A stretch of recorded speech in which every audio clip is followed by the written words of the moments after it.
Your first comic of the evening comes all the way from somewhere down the street, and she has a really cute house with a dog and a boyfriend in it, and I like all of them. She runs a quarterly, all-female comedy showcase at an all-female run craft store in Clintonville called Holy Craft. It's super duper fun, and the next one is March 13th. Give it up for Christine Horvath.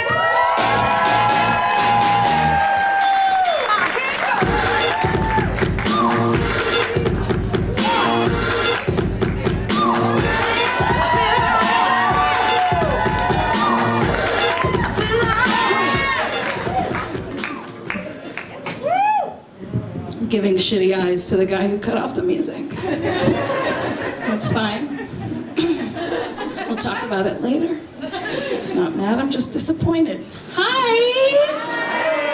It's so good to see you. Who's happy the Super Bowl's over? Me too. Every time I hear those basic bros in my office talking about sports. Maroon 5. No, I just... This is how I feel when I hear basic bros talking about sports. Sir, who did you root for in the Super Bowl? Boring! No. Don't want to hear about it. You don't get to claim sports as a personality, because I don't get to claim leggings as pants as a personality, okay? So you don't get sports. Although, if you're a dude who wears leggings as pants, get at me, because I'm into it. Meow. Butts. Okay. Speaking of Ruth Bader Ginsburg, thank you, Stephanie, for bringing her up. Also, speaking of men who annoy me, hey, Justice Kennedy. Yeah. You couldn't have stuck it out for a few more years, buddy? Ruth Bader Ginsburg is decomposing before our very eyes, and she is still dissenting with the best of them.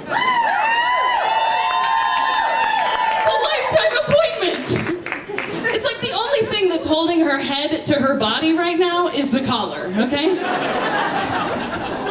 She just came back from getting cancer removed from her body, and now she has to deal with the malignant tumor that is Brett Kavanaugh. I have a lot of rage tonight. You're in for it. This is fun. Who's having fun? Oh, you all are. I like women. I do. I like working for women. I like making money for women. I like giving my money to women. Which is why I just applied to work at a woman-owned business. Thank you. It was going really well, and I was in the final round of interviews.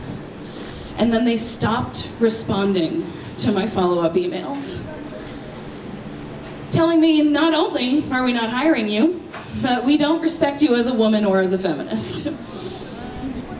Okay, great. A couple days later, my white, cis, het, male boss told me that he wanted to promote me. So anyway, I'm a men's rights activist now. I don't... Whatever benefits me, I guess. This is a goofy one. But I want to talk to you about a really important issue that affected me a lot when I stopped dating lesbians and started dating men. And that is a grooming for my pubins, okay? You know about this? It's a whole different world. Men have totally different expectations. It's like home on the range versus Barbie pussy. Like, it's totally different. But here's the thing. It's like, you have to have some pubes, okay? As a person with a vagina, I have to have some pubes because, like, they serve a purpose, okay? They prevent bacteria from going into my vagina. But if they're too long, then it just prevents cowards from going into my vagina.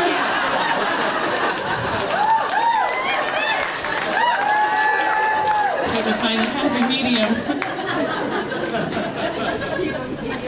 One of the worst things, though, about being a human being, I think, in general, is that, like, in a rush, you have to shave him in the shower, you know?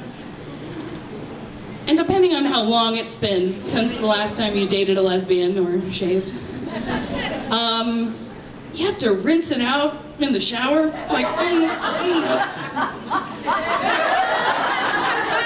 it's in my mouth. Pubes are just raining down on you like glitter off of your weird aunt's Christmas card. It's terrible. Was that relatable? I don't care. You seem like fun. What did the perfectionist call her Etsy jewelry shop? What? Anal beads!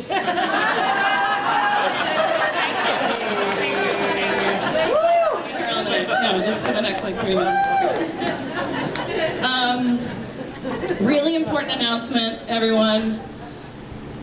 Panera exploits peasant food at an enormous profit.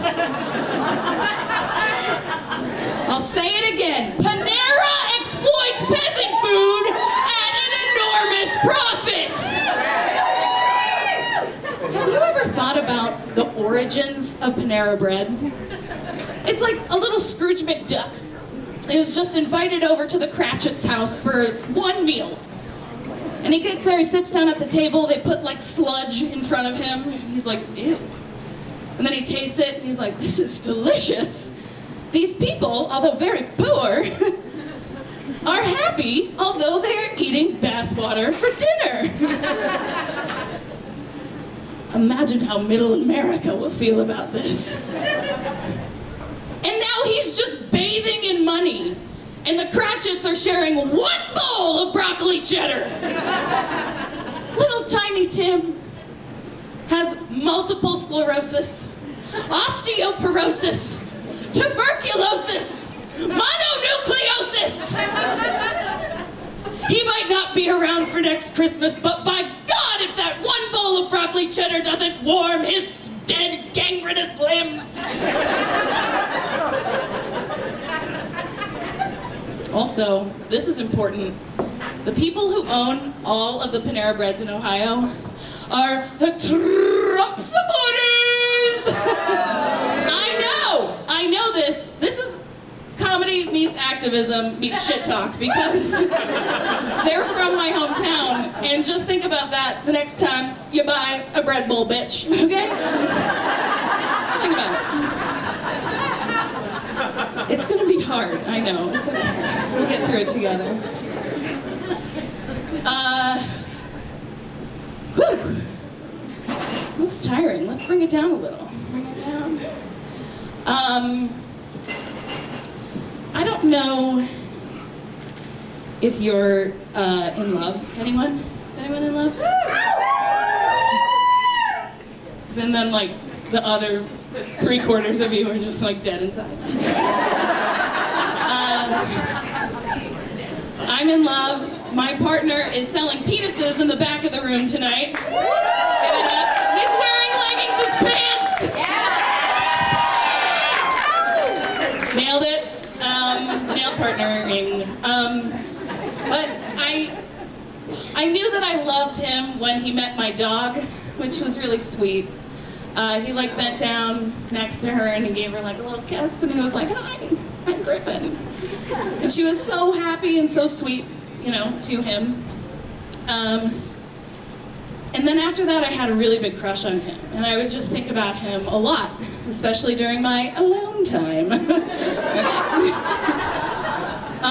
And what I learned was that all that Oprah bullshit about visualizing what you want in order to get it is totally true. You just have to be viciously masturbating the entire time. Thank you, Mike!